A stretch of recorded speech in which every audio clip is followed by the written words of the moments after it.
Um, Good afternoon, everyone, and welcome to this next in your series on Chat for Change towards charting a resilient urban future. As Ankita mentioned in her kind introduction, I represent the Center for Environmental Health and the Center for Chronic Disease Control at the Public Health Foundation of India.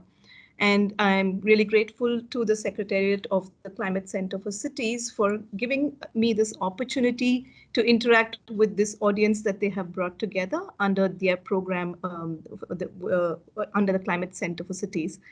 And the topic that was given to me is about air quality management in cities.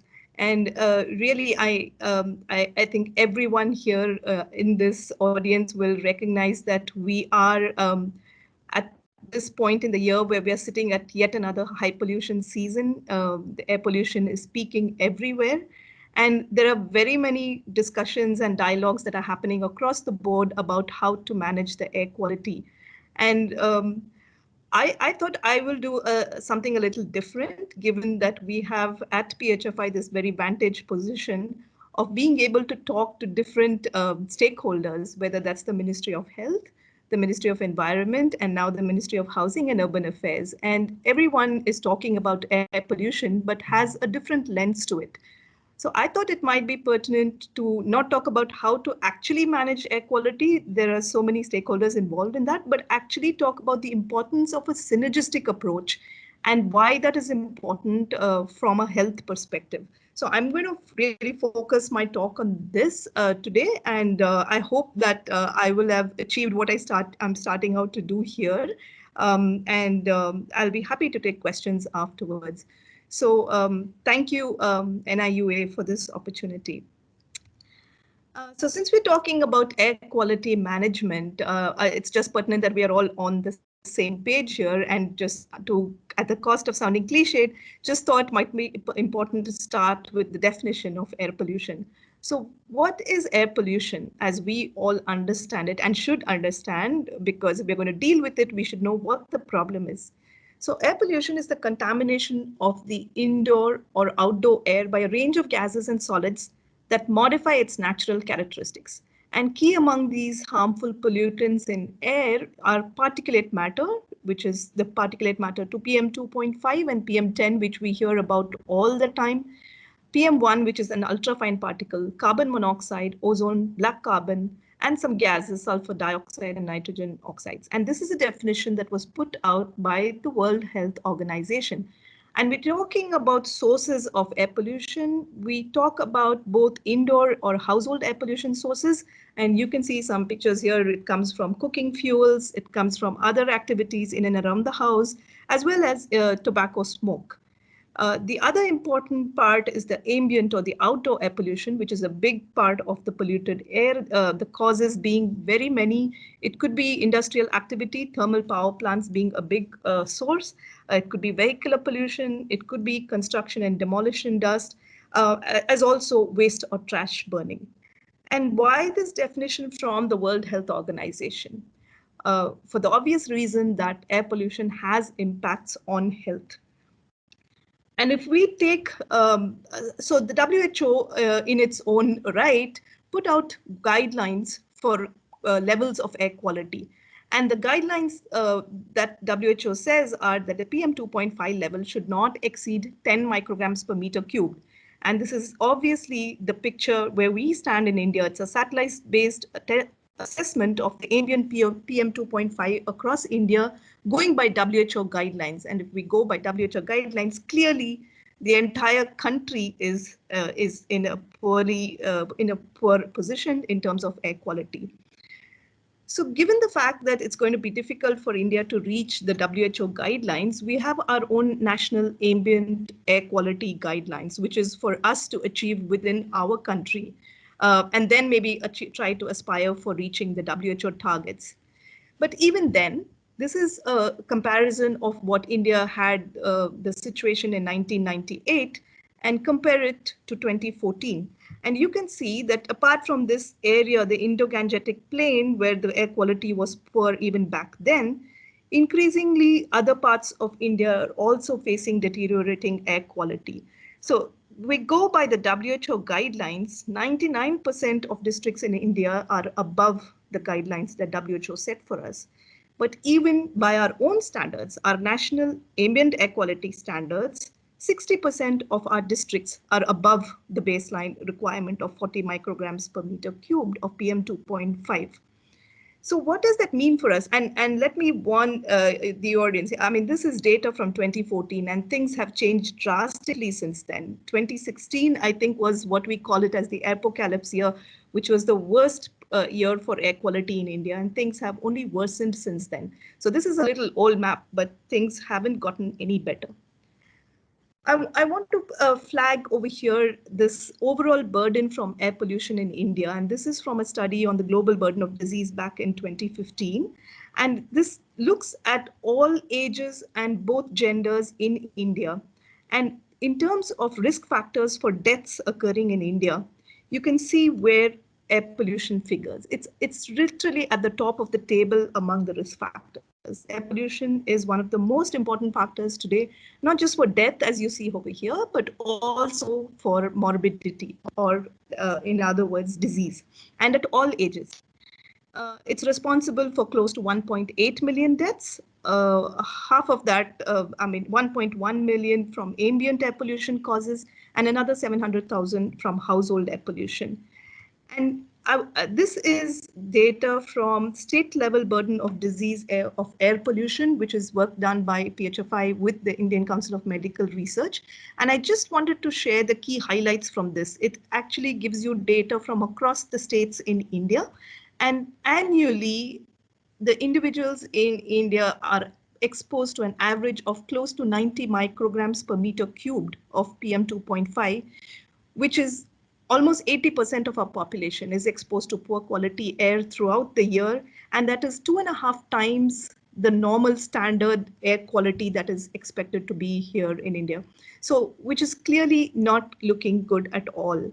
And in some parts of the country, we realize that air quality is very unequally distributed. In some parts like Delhi and the Indo-Gangetic Plain, the exposure to PM 2.5 levels is in the range of over 125 micrograms per meter cube, the annual average. That is the level of poor air quality that we are exposed to. And again, just to reiterate, 1.2 million deaths in India. And of these, the sad part, for a young growing economy like India, much occur in the younger age groups. So about 50% of deaths occurring due to air pollution occur in people less than 70 years of age. What does that mean for a growing economy?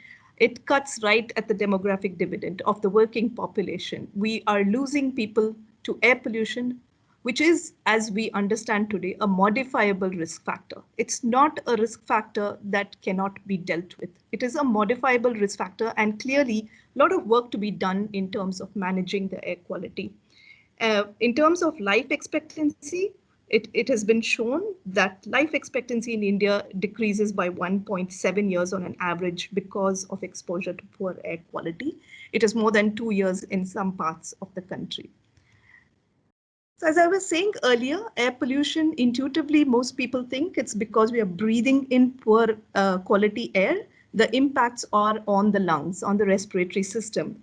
But increasingly, evidence shows that air quality, when it's poor, can affect every other organ in the body. It's not just respiratory diseases, pneumonias, and lung cancer, for instance, but it also causes a lot of other diseases. It can cause intermediate disease states like diabetes, high blood pressure, resulting in cardiovascular disease. So nowadays we know that poor air quality can be responsible for even heart attacks and strokes. Sadly, so it also has reproductive health effects. So pregnant women exposed to poor air quality are going to be having poor birth outcomes as well. So clearly cause for concern in terms of the impacts and consequences on health. And increasingly, we have heard in recent years, do we have evidence in India for the health effects of air pollution? So I just want to share here that yes, there are a few studies linking maternal exposure and birth outcomes, linking adult exposure to poor air and respiratory health. There are a few cross-sectional studies, and when we talk cross-sectional studies, it's just in one point in time. You take, for instance, the increasing in air quality levels of PM 2.5 can cause increase in emergency room footfall in hospitals because of acute respiratory infections. So there are studies like that. But in the hierarchy of research evidence in health research, usually we talk about actual data collection in longitudinal studies, which are really the strongest evidence base that we can talk about. And in India, do we have those kind of contextualized local studies? Because policy making often looks for data from India. Why should we be looking at health research and data from the Western world? Do we have evidence in India? And that's the question that has been often asked in recent times. So what can be done and what have we done so far as a public health organization? And what more can we do and together? So while I want to flag here that while there are these health researchers who are trying to build the evidence base for health research and outcomes of air pollution on health in India, there's a lot that can be done on the preventive side. Like I said earlier, air quality is something that is a modifiable risk. Why should we allow the air quality to deteriorate? And there's a lot of different stakeholders who are involved in that. So I will just linger a little bit on some research that we had done on documenting the health impacts of air pollution before actually going on to the other part of my talk, where I wanted to talk about the synergistic approach for preventing poor air quality. So this is work that we have done in collaboration with the Harvard School of Public Health, where we tried to document exposure to poor air quality in India and its impacts on cardiometabolic health. It's called the GeoHealth program. It's a fully integrated research and training program on air pollution and health. And what we're trying to do here is to document robust exposure assessments to PM 2.5 at a very fine resolution and link it to the cardiovascular risk factors and outcomes. And we also have a big focus on capacity building and training people to do this kind of work in the future as well. And this is an example of what we have done for Delhi. This is the city of Delhi, which has been divided into grids of very fine grids of 1 square kilometer into 1 square kilometer. And we have collected data from the entire city of Delhi from multiple sources, from air quality monitoring stations, satellite data, emission inventories, weather data from meteorological department, and the land use data in terms of length of roads and runways, location of bus stops, railway stations, markets, malls, and the population density at different parts of Delhi. And what we've been able to do is to develop an exposure model going back to 2010, what the PM 2.5 has been since 2010 to date, and link it to health outcomes data that we have in India for Delhi city. We have a cohort of people that we have been following up from 2010, and we have data on them for various health outcomes. So we have blood pressure, we have their glucose levels, we have their weights, their heights. So a lot of research can be done on that. And what we found, an example I want to share here is on the blood pressure. What does poor air quality do to an individual's blood pressure? And this is findings from our work in Delhi. So almost 3,300 people who have been followed up for 10 years, we had their blood pressure recordings. And what we could do once we built our model for Delhi was to relate it to their blood pressure and find out what is the impact on deteriorating air quality, rising PM 2.5 levels. And this is what we found, that for every 25 micrograms per meter cubed increase in the particulate matter in PM 2.5, the blood pressure of an individual can increase by 3 to 5 millimeters of mercury. On the face of it, it seems like a small number, but if the entire urban population of Delhi was going to be facing this impact of rising blood pressure because the air quality is deteriorating, what does it mean in terms of how many people need to go to our hospitals to access care? How many more people will need to get blood pressure treatment? And what can it lead to in the future? More strokes, more heart attacks? So what we found out as a prediction is that if we tried to in Delhi to achieve our national ambient air quality standards, potentially we can decrease the prevalence of hypertension in urban Delhi by about 15%. Now, this was just to show you, to give you a flavor of how important it is to control our air quality and manage our air quality in all our cities. Not just Delhi, this is just an example from Delhi. It has huge implications for healthcare access and delivery. And we are just not even out of the situation with the pandemic, and it has exposed how poor and overburdened our public health infrastructure is across the country. And if we are not able to deal with modifiable risk factors like air pollution, how much more are we burdening our health systems for the future? And that's the reason why I thought it might be important and pertinent to bring to this forum the reason for a synergistic approach in preventing air quality from deteriorating any further. And this is where I want to take you into the next part of the talk about the spatial heterogeneity in air pollution. So it is not a one size fits all. India is a very diverse country. We are countries in a country, and take any part of the country, the situation is very different. It's a pan-India problem, but it has a very regional character. So large-scale spatial heterogeneity in terms of the sources of pollution in different geographies. So in some part of the country, it may be due to transportation causes, it may be due to unclean energy use, it may be due to high levels of industrial activity. So every part of the country, the air quality might be different, and that might be different because of different sources. So what we need to do is, which is pertinent to this audience, is to have a very decentralized approach to managing our air quality. And if it can be done at city level, nothing like it. The other important part to remember is that air quality is not the same throughout the year. So this is an example of what happens to air quality sources in winter and in summer. So you can see here that in winter, the sources of air pollution are very different from what they are in the summer. In winter, it's biomass burning, it's vehicular pollution, secondary particulates. In the summer, it's more of soil and road dust, and it's more evident that the industrial activity, coal and fire ash, and this is different for different parts of the country. But just to remember that our strategies for air quality management will probably need to also differ by the season. I wanted to share here this study from the Central Pollution Control Board. It's pretty old, it's data from 2010, but it just is to flag here the key sources of ambient PM 2.5 pollution in 6 major cities, Pune, Chennai, Kanpur, Delhi, Mumbai, and Bangalore. And just to, again, showcase how different cities have different sources of air pollution. For Delhi, it might be dust and construction activity and vehicular pollution, whereas in Pune, it's road dust. In Kanpur, it's industries. In Bangalore, again, it's road dust.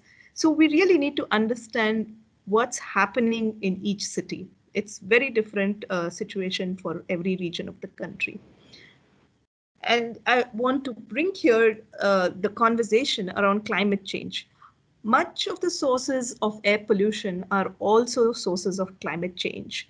So this is an important point for us to remember. We have a lot of dialogue going on around climate change. We have a lot of discourse around air pollution.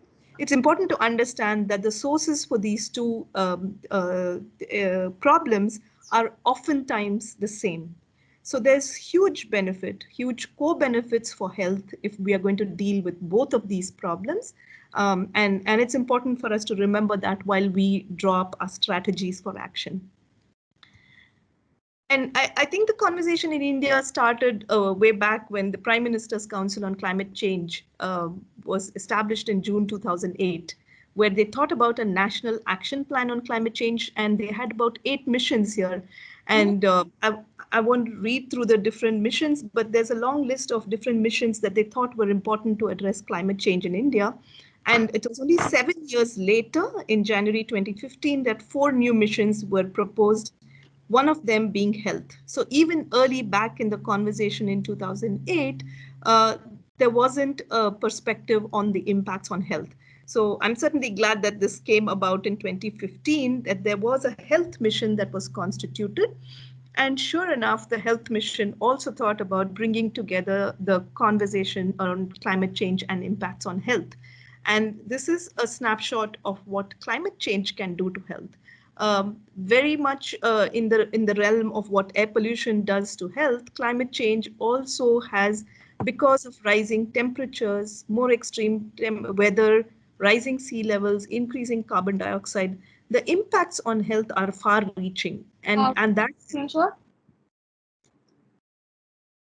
is because of impacts on not just the environment, but also changes, for instance, in vector biology. Changing climate has impacts on the various infectious diseases that we are seeing in recent years, changes in the patterns of malaria, dengue, encephalitis, chikungunya. We are seeing more and more of that, and that is also indirectly an impact of the changing climate. Of course, air pollution, there's also impacts on water and food supply, and extreme heat. We're seeing a lot of heat waves and the impacts on health. So given the fact that both air pollution and climate change have such far-reaching consequences on health, there was obviously a national program that was floated on climate change and human health, which is under the Ministry of Health and Family Welfare with the National Center for Disease Control as the nodal agency. And what this program has done is to identify a lot of specialist institutions across the country to deal with all the different consequences of climate change on health. And here again, we have the conversation around air pollution. So there is within the National Program on Climate Change and Health as well, a focus on air pollution. And what these centers, they are designated centers of excellence, what they are expected to do is to develop health adaptation plans, guidelines for action, and all of this occurs at the level of the state. So we have state action plans for climate change that have to be developed, and there is over here a big focus on air pollution as well. And implementation at the end of the day, if it's at state level, is obviously going to trickle down to districts and city level as well. So I just wanted to bring to the fore here and highlight that there are different programs that are talking about air pollution, and we really need to weave all this action together. So talking about weaving action together, why are we here? So the Ministry of Housing and Urban Affairs has floated this new program under the Climate Center for Cities. And you all are probably familiar with the Climate Smart Cities Assessment Framework. And you will see here so much of overlap in the other conversation that's happening in the National Action Plan for Climate Change and Health. So even here, the Ministry of Housing and Urban Affairs has identified 5 domains: energy and green buildings, urban planning, green cover and biodiversity, water resource management, waste management, and sure enough, there is a focus here too on air pollution. And the reason that you need to focus on air pollution here is obvious. We've been talking about it. There's a lot of impact on health, consequences for health. And the indicators that you have to focus on here is on Clean Air Action Plan and the level of air pollution in your city. And how are you going to go about assessing that? And in that context, I thought it would be important to again bring into focus another piece of work, which is talking about clean air action plans, so that when you start to talk about what's happening at your cities, you will reach the right stakeholders for all the data that you're looking for. So here is what I wanted to bring to your attention. The National Clean Air Program to prevent, control, and abate air pollution.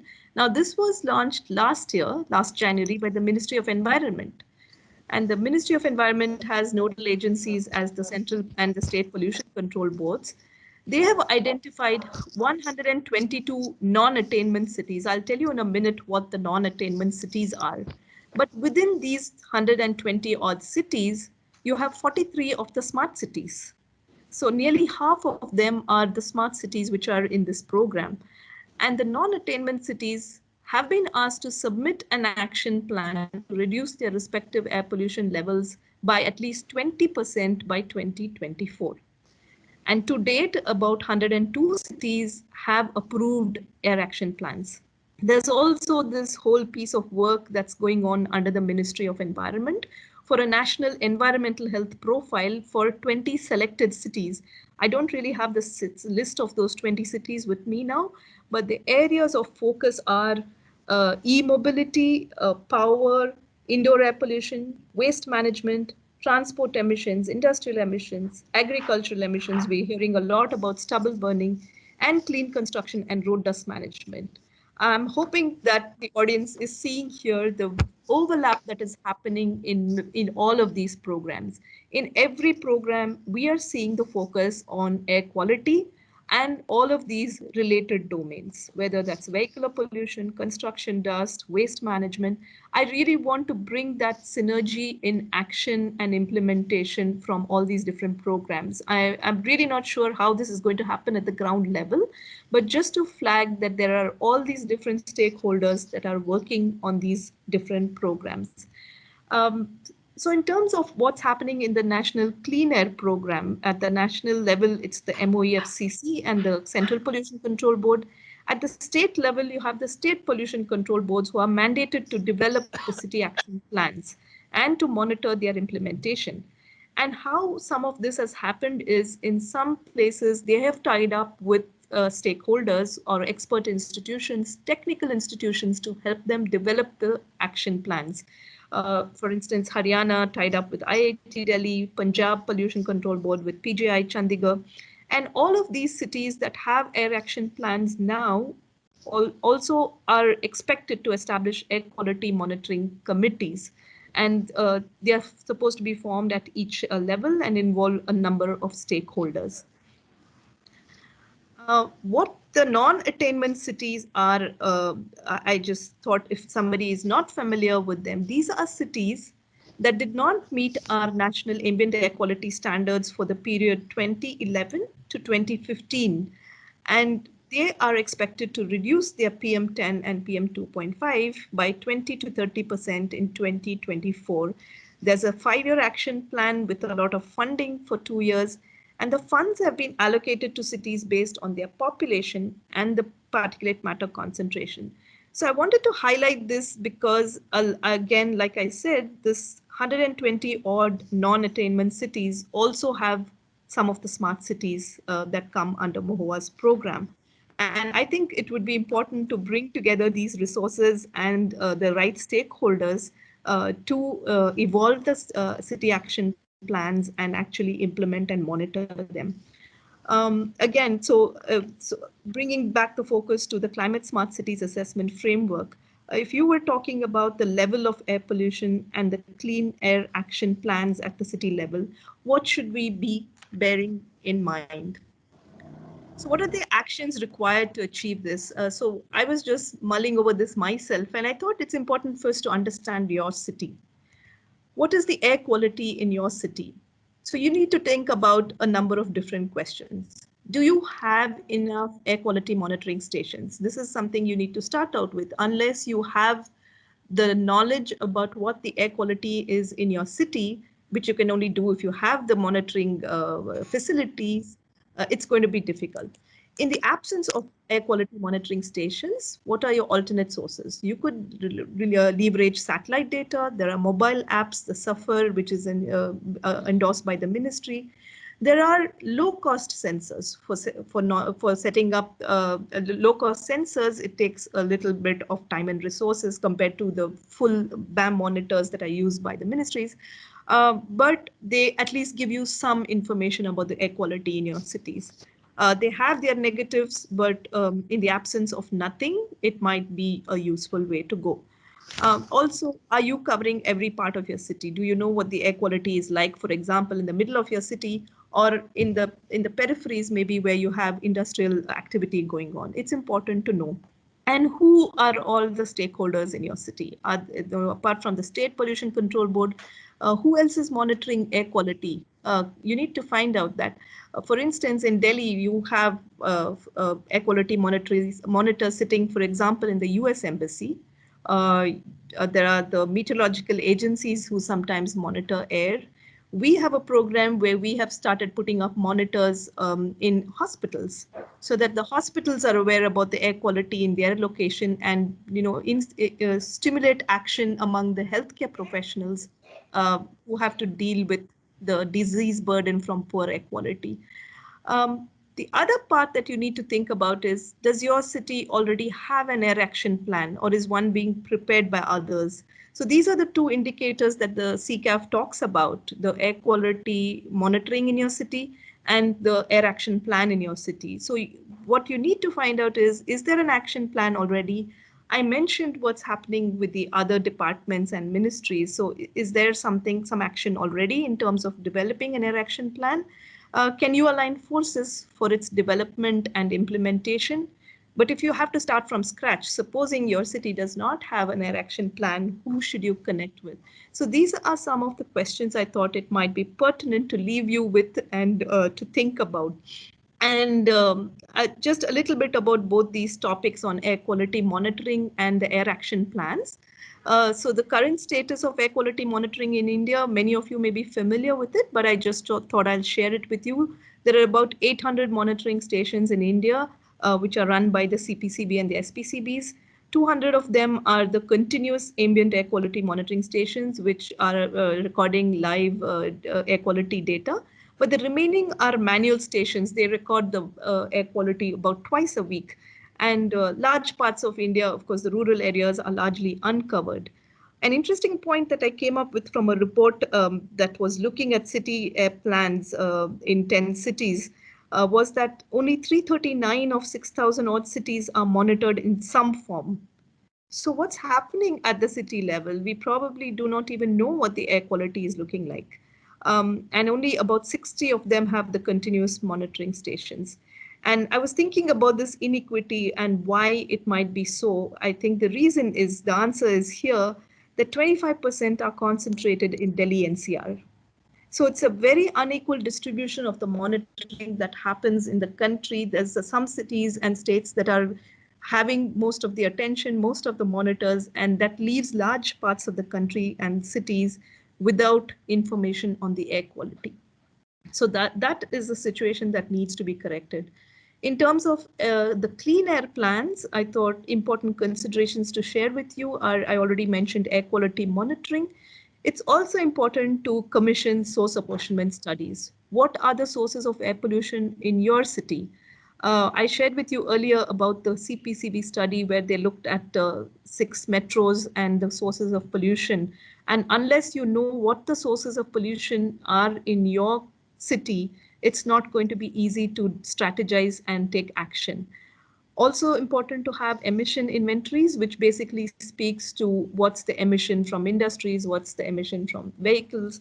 And this information will all help you to develop good city air action plans. Obviously, the next step would be mitigation plans. What can you do in terms of mitigation, in terms of emergency response? And emergency response, not just to deal with poor air quality, but also in terms of health. If there is poor air quality, deteriorating air quality, what does the health system need to do in terms of preparedness? That is also an important piece that we need to think about. And last but not the least, intersectoral coordination, bring together urban planners, transport, industry, the police department, the health department, regulatory authorities. They also are important stakeholders, and all other departments and ministries that are dealing with air pollution. This intersectoral coordination is something we talk about all the time, and it's not easy to do, but it's important that it is done. And I think we have good lessons to learn from the heat action plans that were put out by the Indian Institute of Public Health in Gandhinagar, our partners, Public Health Foundation of India's group in Gandhinagar, Gujarat, where a classic example of intersectoral coordination is what helped them to deal with the huge morbidity and mortality that occurred from the um, devastating heat waves that happened a few years ago. So there was a very good action plan that was evolved to deal with it. And I think we have a lot of lessons to learn from that in terms of air action plans as well. So just to conclude with a case study that our team did, I think we have Dr. Jyoti Menon here from my team. So she did a case study on Amritsar city's air action plan. So like I said, there are already a lot of cities across India who have air action plans in place. And this was just a case study to see what it looked like in Amritsar. And the baseline assessment indicated that it's a city that is highly polluted with a large contribution to air pollution from external sources. They do not have enough air quality monitors. And the latest source apportion study that they had was actually outdated. It was from 2012 to 2013. There is no recent data. And there's lack of studies on source identification, what was the policy intervention, and definitely no studies on health impacts. So under the NCAP, which is under the Ministry of Environment, a comprehensive cleaner action plan has been prepared for 9 cities of Punjab in consultation with stakeholders. And they have established air quality monitoring committees at different levels. So at the district level under the DC, at the state level under the principal secretary, and the steering committee exists under the chief secretary. And what we found here that what they have established for their air action plan is an intersectoral kind of approach, which is what we are advocating. Major sectoral actions for monitoring, it is the Pollution Control Board, where they have advocated that they do not have enough monitoring stations and additional monitors are required. For vehicular emissions, it's the Transport Department, the Pollution Control Board, the Municipal Corporation, and the Traffic Police. To look at vehicular emissions, there are a whole lot of activities that have been advocated. Similarly, for resuspended dust, for industrial emissions, for example, what needs to be done for brick kilns, which is a source of pollution in the city, for open burning of stubble, who are the different stakeholders, and for construction and demolition dust. So what I want to emphasize here is the fact that while we work from the health sector on dealing with the health impacts of air pollution, document the research evidence on the various health impacts of air pollution, there is also this whole preventive side to it, which requires a lot of interaction between stakeholders. And this is important from the preventive point of view. And this is an example from Amritsar's City Action Plan, just to show you how much of intersectoral coordination is required for this kind of work to be done. And just sharing a list of observations from the analysis of their action plan. It requires legal enforcement. There should be a strengthening of local bodies. That's important. Sometimes it's finances, sometimes it's human resources. It's important to strengthen the urban local bodies to carry out all of this work. It's important to have accountability. There are various departments and various duties, and the current cleaner plan lacked clarity in what are the responsibilities of different people within that program. And prioritization of actions is also an important factor. Um, it's also important as you go, once you have a plan, to also review what has been done and the impact assessment. A technical cell would be very helpful to monitor and guide the local bodies. Financial implications are always there, but now increasingly we hear that funds are being allocated through different ministries for these programs. And I think it's important to have a good strategy developed for air quality management, bringing the right stakeholders together. And needless to say, health effects, the document evidence base is very important. There was analysis of a few other cleaner action plans, but I think the same findings that there is a lack of a clear roadmap on how to achieve the targets and a lack of a unified approach for monitoring and enforcement. There's not much emphasis on the health impacts of air pollution within the clean air plans. Unless health is brought into the center of all these policies, I don't think there is an incentive or a motivation for action. And I think we work hard to bring that discourse at the center of all the policy making. But it's important even at the city level, when the action plans are being articulated, to think about what the health impacts are, and effective integration with other schemes and projects within the Smart City project. So just closing thoughts. In terms of air pollution, climate change, and human health, I already stated that both air pollution and climate change have common pollutants, and both have impacts on human health. So there's a lot of scope for synergistic action. The action points would be to enhance air quality monitoring. Unless you know what is out there, you're not going to be able to act on it. Identify common sources of pollutants, air or climate pollutants, they're often the same. Develop the clean air plans and your climate action plans with the right stakeholders for your city. Health has got to be at the center of all your policy and action. Prepare the implementation plan for action with timelines, whether it's monitoring, whether it's source apportionment studies, remediation measures, regulatory action, or your health response. There has to be an action plan with timelines. And important piece is monitoring and evaluation. Just want to conclude by saying make your way to being both healthy as well as climate smart. I think I conclude there.